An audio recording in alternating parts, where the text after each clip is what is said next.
President Trump hitting the campaign trail in Ohio over the weekend and predicting a possible red wave in the midterms. This comes ahead of a hotly contested special election in the Buckeye State's 12th district tomorrow. They're talking about this blue wave. I don't think so. You win and you're a little complacent, but I mean, that was 2 years ago. So I just said, why? But we have the greatest economy in the history of our country. We have things that have never happened before. And look, if the Democrats get in, they're going to raise your taxes. You're going to have crime all over the place. You're going to have people pouring across the border. So why would that be a blue wave? I think it could be a red wave. The economy is a big plus for the president. The 3.9% unemployment rate is the lowest for a July of a midterm year since 1966. Meanwhile, Democrats are taking a different approach. Senator Kamala Harris is speaking out against the use of this political phrase. I have a problem, guys, with that phrase, identity politics. Because let's be clear, when people say that, it's a pejorative. That phrase is used to divide and it is used to distract. Its purpose is to minimize and marginalize issues that impact all of us. It is used to try and shut us up. All right, Greg, I'm going to have to go to you on that because you talk a lot about identity politics and now that helps divide the country. And she's saying it's actually, if you say that, then you're being divisive. Well, that was a very powerful, I mean, if you agree with her, she's very persuasive. I have to say she's a strong speaker. I do disagree with everything she's saying, but I have to say that the way she said it was pretty strong. Identity politics used to be a rallying cry for the left. It was a positive thing. Now, when you mention it, it's an insult. Right. And the reason is because ultimately the consequences of identity politics is putting the group before the individual. And what happens is everybody who are in their specific groups then have to feel that their group is somehow more important than the other group. So what you end up having are warring factions. And you're seeing it a lot of times where one group accuses another group of cultural appropriation, and then another group accuses that group of something else. Ultimately, it's going to turn on itself. This is why Trump won, was because he was talking about one identity politic, which was American. Now, then you have the left saying, no, that's racist, because what you're really saying is white when you're talking about America. That's the consequence of identity politics, is what they're saying is that if you are white, you are part of the oppressor group. And it's the identity. And so when you say identity politics, you're obviously racist. So that's nothing good can come from identity politics, because in its heart, it's about division. Tammy, welcome to the Five. Thank you. It was quite a different message, right? So President Trump's at a rally. That's a different scene for him. He loves it. He's into the crowd. Can you contrast that with Kamala Harris, who was giving a speech at Netroots Nation? What do you think about the way that they're both setting things up? Well, her attempt to retreat from identity politics, which they've relied on for decades, tells you that they've noticed it's not working. They've seen something internally that tells them, we've got to stop this. And actually, an Independent Women's Voice, of which I'm the president, and McLaughlin survey shows that 85% of people don't care, as an example, about gender. They're not going to base their vote on gender. And yet that's what all of 2016 was, really. Vote for Hillary, it'll be the first woman president. Or vote for this person, it'll be the first of this thing or the other thing. Americans are not caring because they've realized that that's false. It doesn't work. So her position is, well, this is now not working. We've relied on this. Let's retreat a bit. The president just being consistent. It was what the campaign was.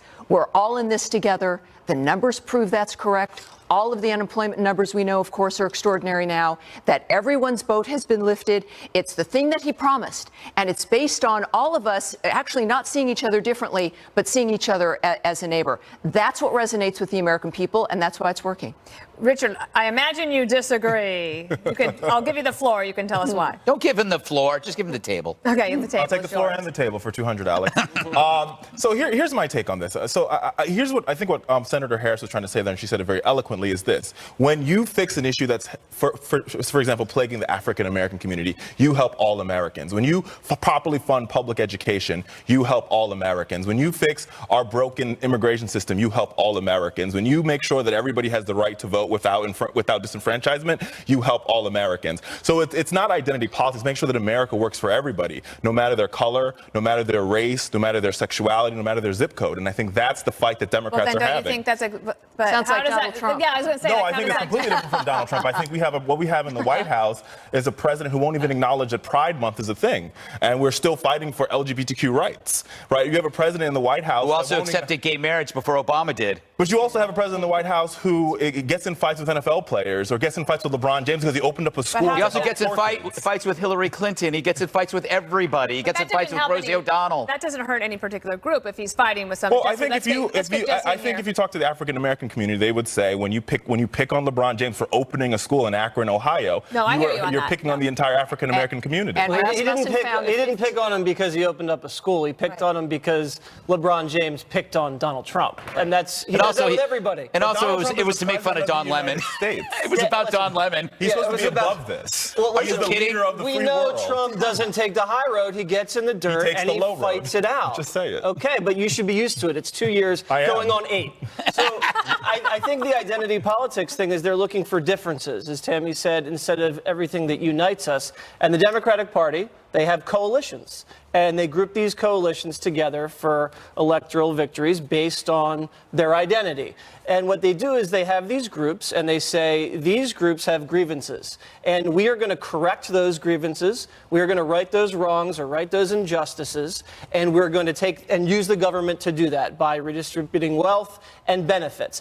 But what they do is they say everything that's wrong, that's plaguing these identity groups, is the fault of Republicans. It's not the group's fault. It's not the economy's fault. It's not something that has nothing to do with Republicans. It's all the Republicans' fault. So they demonize the Republicans and create a war. There's a war on women. There's a war on minorities. There's a war on Muslims. And a lot of Republicans don't go out every day and wake up, eat breakfast, and say, how can I wage war on other people in this country? They go to work, they get their money, and they don't want the government to keep all of it. That's all. Can I play a couple pieces of sound for you and control them? I'm going to ask you to play these thoughts back to back. One is a Senate candidate, Republican Senate candidate in Michigan. That primary election is tomorrow. And the other is from, Alexandria Ocasio-Cortez, who was in the same state of Michigan campaigning for somebody else over the weekend.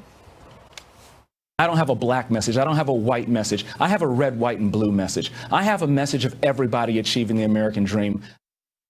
We can say that a Muslim man can be the first governor, that can be the first Muslim governor in this country, in the Midwest. And we don't have to be afraid of some other that won't vote for him, because we know that 10 years ago they voted for a man named Barack Hussein Obama. Tammy, your thoughts on that? Look, and she uses it right there. She says some other. Casting immediately everyone else as the other. Now, look, this is why it's not working and why Senator Harris is troubled. The Harvard-Harris poll showed a 10-point boost of approval for the president by Hispanics. Yep. And Rasmussen is showing last year the president was at 15% approval amongst African Americans. Today, he's at 29%. So you're looking at a trajectory where groups that have been protected are saying, wait a minute. We are the same. The money is the same. The amount of money that we're getting from the tax cuts. We've got a job that's actually not delivering pizza. It's actually a real good professional job. When have African Americans been protected? I mean, we're getting shot in the street by police with no accountability. Where are we being protected? I think. Well, that's the C block, Richard. And that's not true, by the way. There's a lot of accountability. Eric Garner was choked to death. Why don't you look at the research? Look at the research. Look at the research of who's doing the shooting, Richard. We'll get a chance. You can slip that in, but very good example right now with those numbers for African Americans. We immediately go to fear and victimhood. That's what we're rejecting. Oh, because I'm very fearful when I get pulled over by the police. I'm very fearful. All right. So here's the bottom line. We're talking about identity politics. Let's say you want to have a discussion with somebody about identity politics, and you say, I'm willing to listen to you, and I want to know, and I agree with you. What do you get? You don't get the answer because it's never enough. The idea of identity politics is that as you are the oppressor and they are the oppressed. So there's actually no end in sight. So if you say, will you take our help?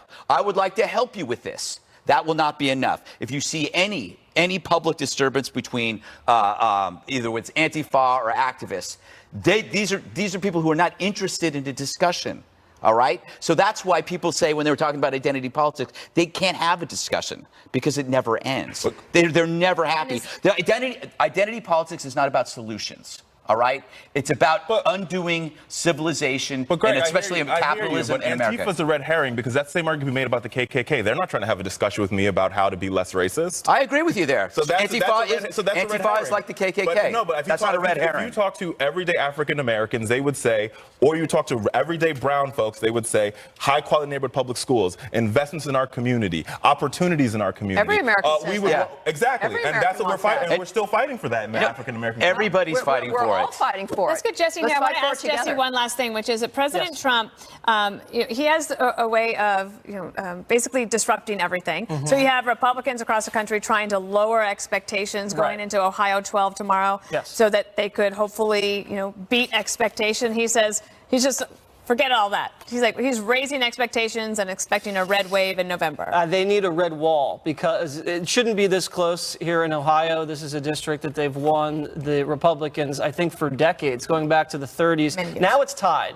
The Democrats running away from Nancy Pelosi. He's keeping it on kitchen table issues, education costs and health care costs. And he doesn't even really mention Donald Trump that much. The Republican is a little bit older, not as charismatic. So he's got a little personality problem there.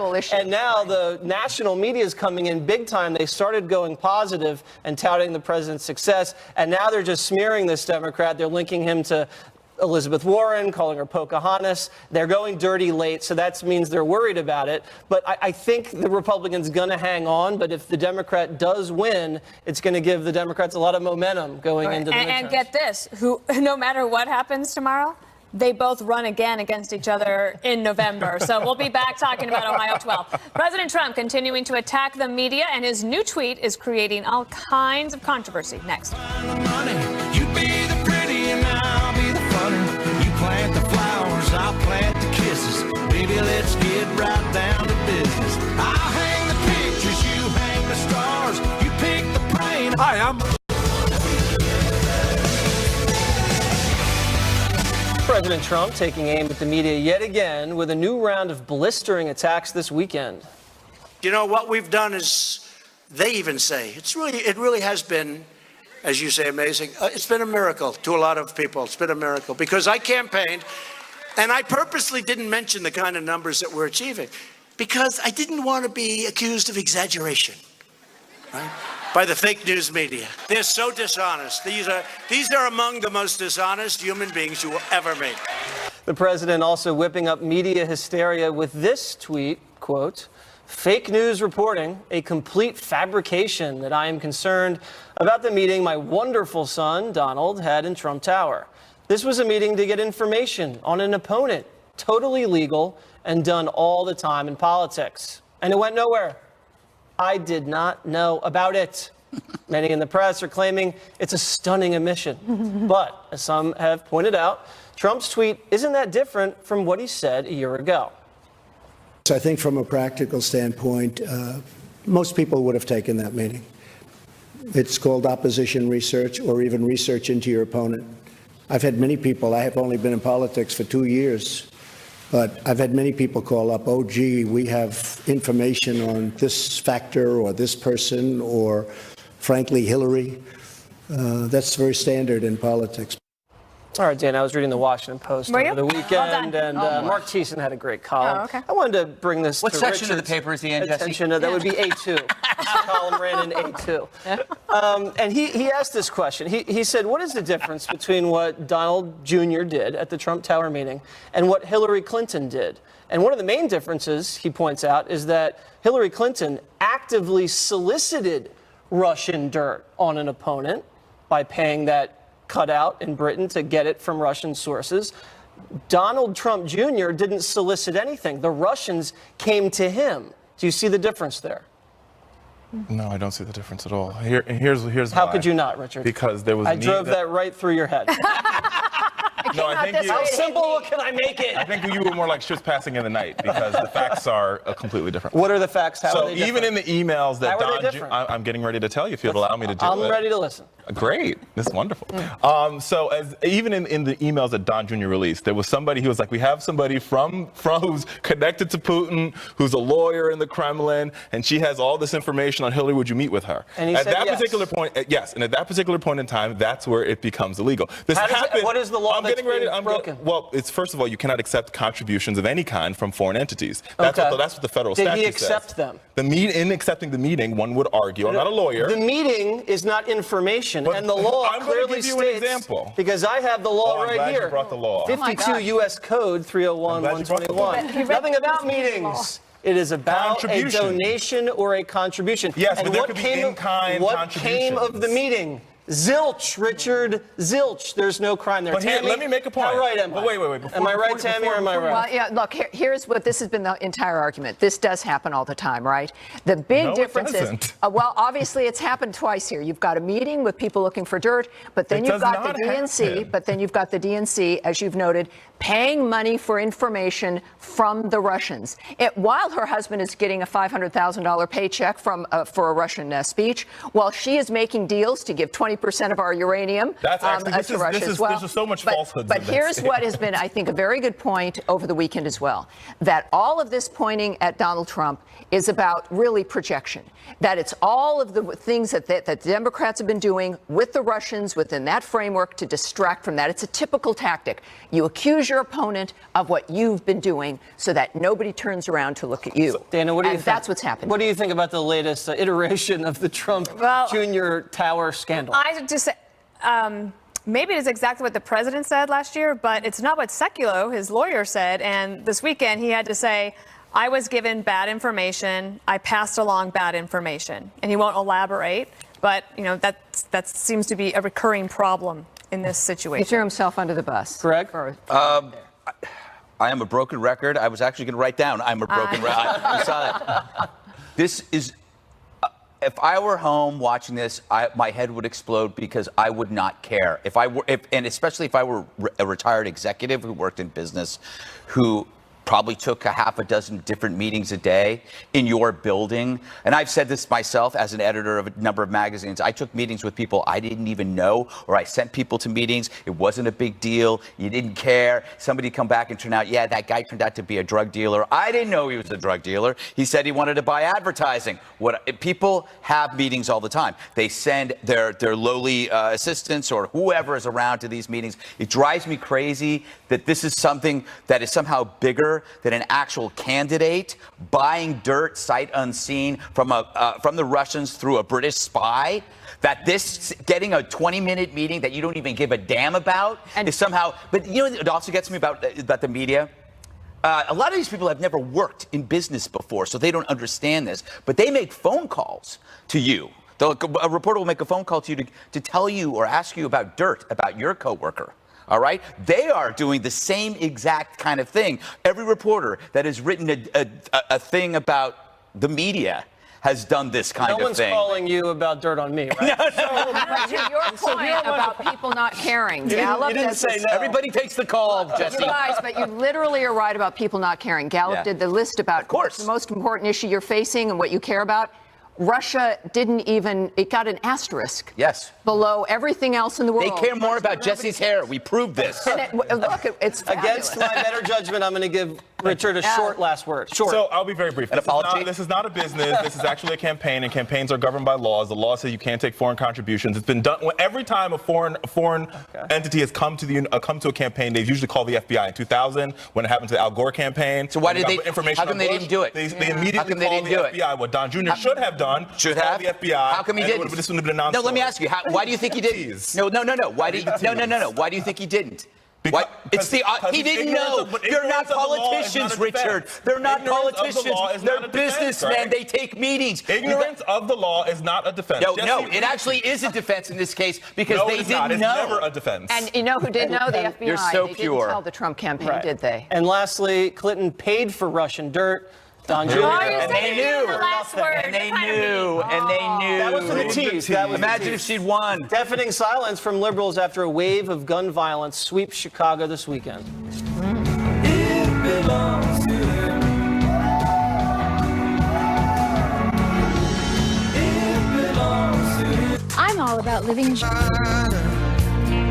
Come on up with Alrighty, a shocking level of violence this weekend in Chicago. Police say 11 people were killed and dozens more were shot over the 3-day span. Democrat Mayor Rahm Emanuel is partially blaming the number of firearms on the streets, despite the city's tough regulations.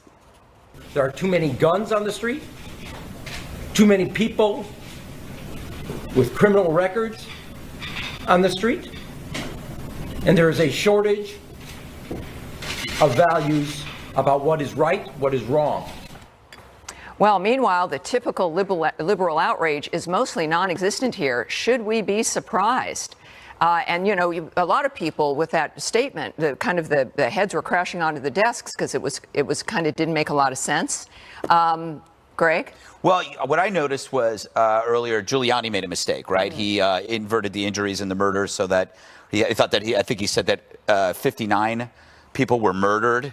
And so what I noticed from that was that Giuliani's mistake in his numbers got more press in the media than the actual deaths, which I think you said were 8 or 9 or 11 or that. Yeah. 11. So the mistake that Giuliani made was more outrageous to the people that have been ignoring what's been unfolding in Chicago for years. That this is actually the stories that Giuliani screwed up. That's the distraction. So I'm starting to think, well, maybe Giuliani actually, by screwing up, did Chicago a favor because finally people are actually talking about it. The fact is, there are some major flaws in the media about this. One, they need a singular spectacle, mass shooting or a missing teen. But this just keeps gang violence because it's a continually unfolding event. They just treat it like the weather, like 69 and cloudy, 54 injured, in one area. And because it's in a cordoned off area of Chicago, the wealthy don't have to worry about it. The politicians don't have to worry about it. They don't care. And you've got problems with sentencing. People are on the street. You got to deal with this stuff. But you know what? As long as it keeps going and it doesn't bother them, it's okay. Plus, if they want to talk about it, they'd have to discuss what a solution is. And they think they've applied the solution, which is the banning of guns, making guns virtually impossible to get. But so it's gang activity and gang violence. Dana, I didn't hear that as just the only solution today from them. I mean, the chief of police was talking about the breakdown of trust between the police and the people. Right. And Rahm Emanuel talks about that there's a lack of values. That's not a government solution. No. Like, he's not saying that there's like a magic government solution that can happen. Like, that's actually a conservative position. Yeah, but remember what was his... This is the guy who went after Chick-fil-A over values. I know, I get it. I know that. This is obviously a lot more important than Chick-fil-A, and they have a huge problem there. But I don't think that they're blind to it. And I think that the new chief of police also, he said that they're going to be conducting these coordinated enforcement missions. Like, they need our help, not our condemnation. And so I hope that the president has offered to help Chicago. I hope that Mayor Emanuel will take him up on it, because one of the reasons that not more people died is because our trauma surgeons are really good. Yeah, it's a sobering fact. That is a fact. And, but they should be able to not have to do that on the weekend. Yeah, it would be in the 70s. The numbers would be 59. Yeah, it would. Yeah. We do get very upset, understandably, about the horror of a mass shooting. This is like a mass shooting every weekend, and we do just kind of avoid it because maybe we've gotten used to it. Is that part of the problem? Why media ignores it? Because they just generally do. Well, the media needs a villain in a case like this, and they can't have Rahm be the villain because he's a Democrat and he's protected, and they can't have an anonymous gang member be a villain because that doesn't fit the bill, and it is like the weather. But like Greg said, but they found their villain, and it's Rudy Giuliani. So what they could do, and there's an opportunity for the media to do, is treat this like a real humanitarian crisis, like a hurricane or like a school shooting. They flood the zone with TV reporters. They bring an anchor to Chicago. They send undercover people. They talk with local pastors and leadership, and they can really shine a spotlight on something like that. And that will do, it will hold the mayor accountable. It will shame local politicians into actually doing something, and it might bring more philanthropists and charity, athletes and celebrities into Chicago and see if we can fix this mess, because it's really sad. Yeah, and of course, we're looking at, everyone generally agrees, we're dealing with gang shootings who just drive by and shoot into gatherings especially during the summer. You can shoot a lot of people all at once there, so we've got a gang problem. Is this why we're still dealing with this and there's no major national outrage? Well, I think to some extent I agree with Dana. I agree with Jesse a little bit in that I think this should be a main media story, because what's happening in the streets of Chicago is a genocide. One of our colleagues, Gianno Codwell, has been on the ground there for a couple of days covering what's happening there. But I think to say that the liberals have been silent is a farce, because thousands of people in Chicago have been protesting and been talking about the lack of security and for the people and the lack of opportunity. You cannot solve gangs without dealing with the root cause. And to deal the root cause of gangs is because there's no opportunity in these communities. Right. These young men have nothing to do. The schools are not working as well as they should because they're not being properly funded by the mayor, and thus they see the gangs, they see them as role models, and they've joined gangs. There haven't been so we've got to deal with the fact that there's no opportunity, and we've also got to deal with what Dana brought up is a breakdown of trust between the community and police. Right. Part of it was because of Laquan McDonald, who was shot 16 times by the police, and there was a cover-up with the mayor involved where they paid the family off, and nobody saw the tapes until it was finally pushed to be out. But there's people that are doing good work, and we've got to, help them, and we've got to get to the root problem. We've touched, I think, on all of the things that we need to deal with, and obviously this is going to continue here. Now, up next, Greg breaks down how an alleged drone attack on the Venezuelan president could be a new frontier in terrorism. Ain't that America? Something to see, baby. All right. A drone attack broke up Venezuelan President Maduro's speech on Saturday. Here's tape of his soldiers reacting heroically to the attack.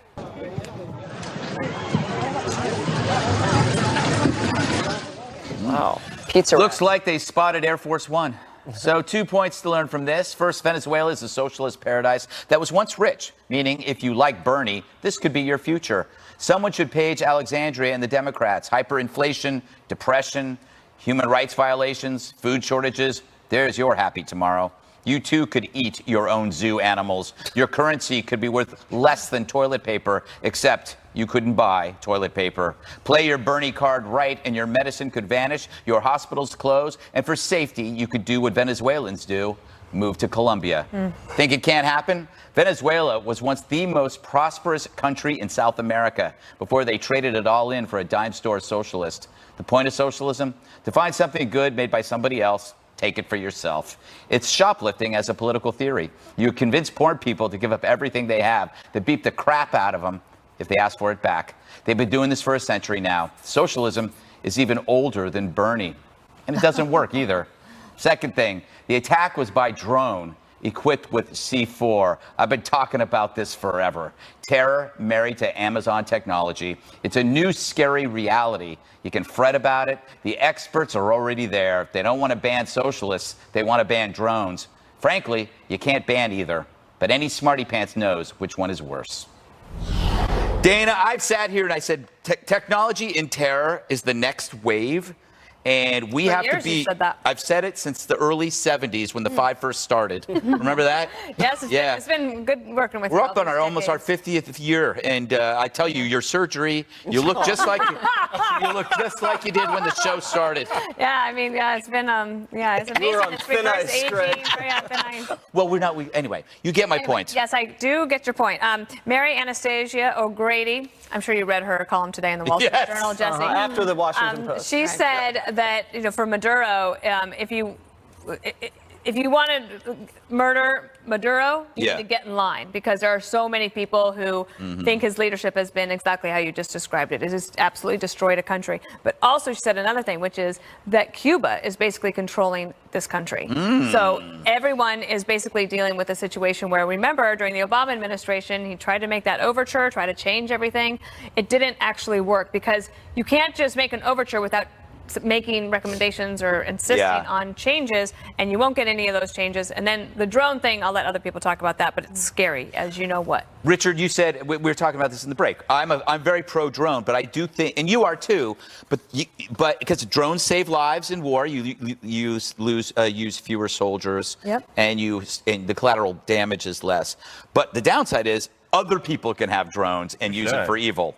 So where do you stand on this? So I'm okay with when we use drones in high combat situations where our men and women, our veterans, our current armed forces are at risk, right? So in situations like Iraq and the Battle of Fallujah, if we had more drones, it'd be less American deaths. I'm against drones when they're used for surveillance purposes, when they're used to surveil Americans, when they're used to surveil, like, that type of thing. But the ideal of having drones in war zones where we can have people sitting in Omaha, Nebraska managing our drones, that's great, because then we don't lose valuable American lives. Yeah, I agree. That's going to naturally move to robots then, too. We were talking about this, that why keep it in the air? Why not just send, the robots to go do, the action? And so it's still going to be the end result is somebody's going to die. But more efficiently. The great thing about technology is that they don't sleep. They don't get distracted, and you have them facing your target. But the operator will, to some degree. And then you have 60 for a drone. The thing about Venezuela, there's a concern that, in fact, this was not something that was done from the outside, that he was doing this himself. And I think the big surprise was that the military reacted the way they did. So if you find that there's military people suddenly disappearing, a couple and of you know who they are, you'll know what happened. I can't blame them. I mean, does the military want to defend a failing, dying system? I don't know, Jesse. Not your the thoughts? Greatest military discipline I've seen on display right there. Oh my yeah, God. that was hot.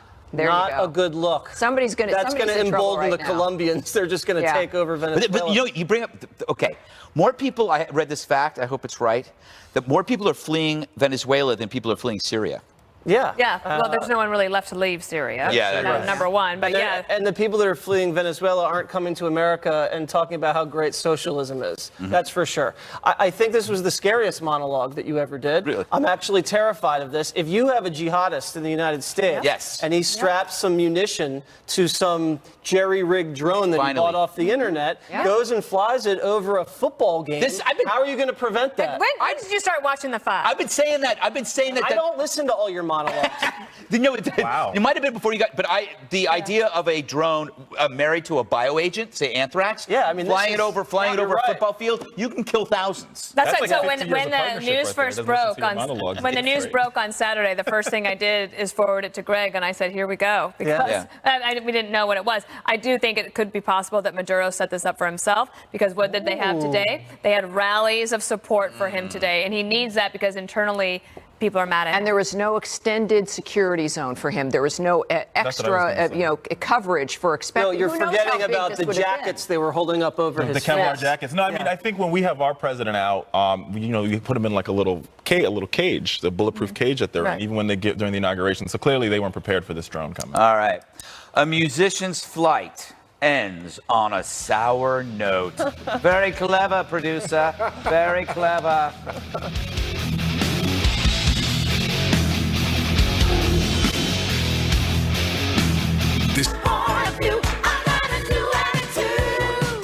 We all know how frustrating it can be to fly. For example, an American Airlines passenger got kicked off the flight because of the size of her cello. The outraged musician says she was booted after the crew claimed the plane was too small for her $30,000 instrument, even though she had already bought a seat. The airline calls it a miscommunication. Our very own fellow Fiverr Greg posted an interesting tweet about his trip back from Texas this weekend. Flights can be delayed at times indefinitely because people flush things down the toilet that shouldn't be flushed. Don't be that person.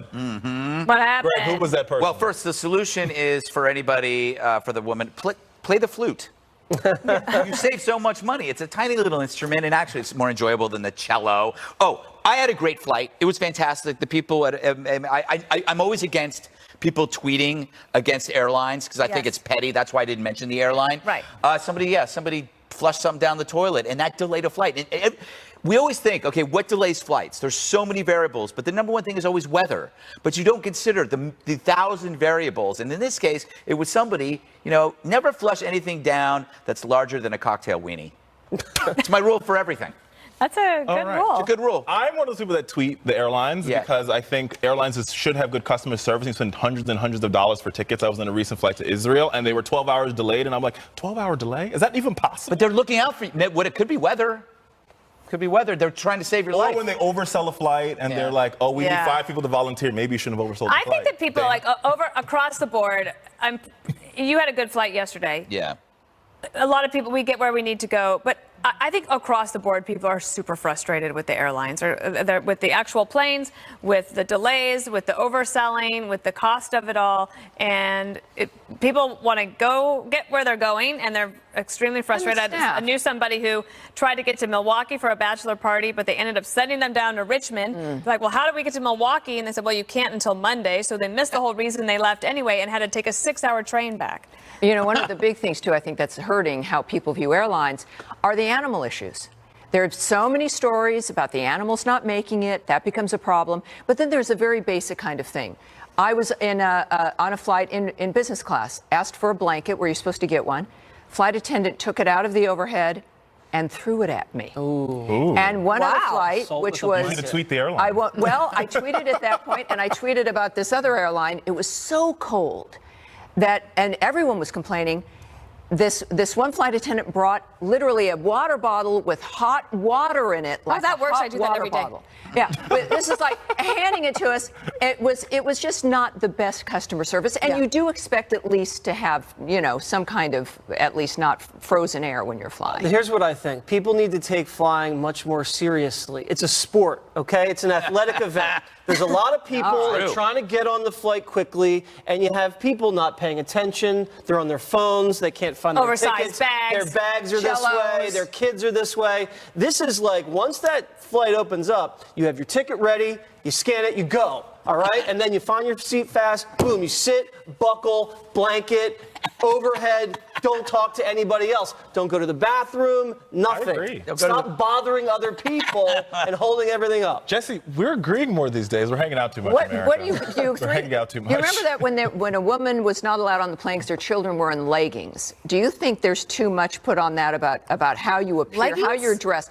The girl was in leggings, and they wouldn't let her on the plane because she was on the voucher. She was like on a buddy system ticket. Oh. Do you think people should dress better when they get on planes? Because that's another. Well, there used to be a time where you had to dress up to get on the planes, but now it's 2018, and you can wear whatever the hell. You know, it's sad. Okay, because it's more affordable to fly. More people are flying. It's a bus in the sky. That's what it is. It's a bus in the sky, and therefore people are dressing. But people are dressing like slobs everywhere. Sweatpants are replacing khakis, I have to admit something. What? I have now transitioned from dressing nice on flights to sweatpants and sneakers. There you go. I did it for comfort. Sweatpants? That's what I wear on. That's stylish sweatpants. Sweatpants and a hoodie. Because that's how bad the flights are. You want some comfort, you're going to have to get it for yourself. The only thing I think airlines could do that would make life great is if they had a children's-only section in the back of the plane. So all the kids and the families can sit in the back of the plane, and those business travelers who don't want to hear the kids can sit in the front. All right. I'm excited about my one more thing, so let's go. One more thing's up next. It don't make no sense how you keep believing this. You know how you kept it. We all know how frustrating it can be to fly. For example, an American Airlines passenger got kicked off the flight because of the size of her cello. The outraged musician says she was booted after the crew claimed the plane was too small for her $30,000 instrument, even though she had already bought a seat. The airline calls it a miscommunication.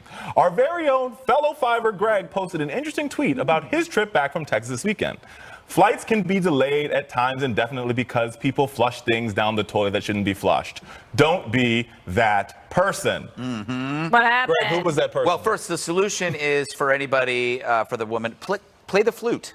You save so much money. It's a tiny little instrument, and actually it's more enjoyable than the cello. Oh, I had a great flight. It was fantastic. The people at I'm always against people tweeting against airlines because I think it's petty. That's why I didn't mention the airline. Right. Somebody flushed something down the toilet, and that delayed a flight. We always think, okay, what delays flights? There's so many variables, but the number one thing is always weather. But you don't consider the 1,000 variables. And in this case, it was somebody, never flush anything down that's larger than a cocktail weenie. It's my rule for everything. That's a good rule. It's a good rule. I'm one of those people that tweet the airlines because I think airlines should have good customer service. You spend hundreds and hundreds of dollars for tickets. I was on a recent flight to Israel, and they were 12 hours delayed, and I'm like, 12-hour delay? Is that even possible? But they're looking out for you. It could be weather. Could be weather. They're trying to save your life. Or when they oversell a flight and they're like, oh, we need 5 people to volunteer. Maybe you shouldn't have oversold the flight. I think that people across the board, you had a good flight yesterday. Yeah. A lot of people, we get where we need to go. But I think across the board, people are super frustrated with the airlines, or with the actual planes, with the delays, with the overselling, with the cost of it all. And people want to go get where they're going, and they're extremely frustrated. I knew somebody who tried to get to Milwaukee for a bachelor party, but they ended up sending them down to Richmond. Like, well, how do we get to Milwaukee? And they said, well, you can't until Monday. So they missed the whole reason they left anyway and had to take a 6-hour train back. You know, one of the big things, too, I think that's hurting how people view airlines are the animal issues. There are so many stories about the animals not making it. That becomes a problem. But then there's a very basic kind of thing. I was on a flight in business class, asked for a blanket where you're supposed to get one. Flight attendant took it out of the overhead and threw it at me. Ooh. And one other flight, which was... You need to tweet the airline. Well, I tweeted at that point, and I tweeted about this other airline. It was so cold that, and everyone was complaining, this one flight attendant brought literally a water bottle with hot water in it. Like that works. I do that every day. Yeah, but this is like handing it to us. It was just not the best customer service, and you do expect at least to have, you know, some kind of at least not frozen air when you're flying. Here's what I think: people need to take flying much more seriously. It's a sport, okay? It's an athletic event. There's a lot of people that are trying to get on the flight quickly, and you have people not paying attention. They're on their phones. They can't find their tickets. Bags. Their bags are this way. Their kids are this way. This is like, once that flight opens up,